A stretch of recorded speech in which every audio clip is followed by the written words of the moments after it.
மாணிக்க வாசக சுவாமிகள் திருப்பெருந்துறையில் அருளிய திருப்பள்ளி எழுச்சி பாசுரம் 1.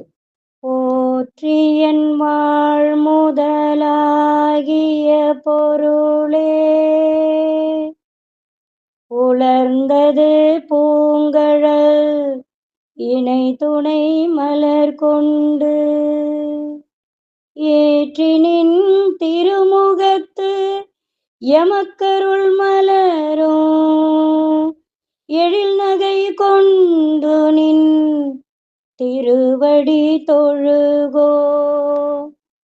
சேற்றிதழ் கமலங்கள் மலருந்தன் வயல் சூழ் திருப்பெருந்துறையுரை சிவபெருமானே, ஏற்றுயர் கொடியுடையாய் எனையுடையாய் எம்பெருமான் பள்ளி எழுந்தருளாயே. பாடலின் பொருள். சேற்றில் பூத்த செந்தாமரை மலர்களை கொண்ட குளிர்ந்த வயல்கள் சூழ்ந்த திருப்பெருந்துறையில் உறையும் சிவபெருமானே, நந்திக் கொடியை உடையவனே, என்னையும் ஆட்கொண்டவனே, ஐயனே, என் வாழ்வின் முதல் பொருளே, பொழுது புலர்ந்து விட்டது. உனது பூ போன்ற திருவடிகளில் மலர் தூவி வழிபட வந்துள்ளோம். எம்பெருமானே, உன் அழகிய முகத்தில் புன்னகை பூத்தபடி எங்களுக்கு அருள் செய்வாயாக. வாழும் காலத்தில் பல இன்பங்களை நாம் அனுபவிக்க வேண்டி இறைவனிடம் நாம் வேண்டுகிறோம்.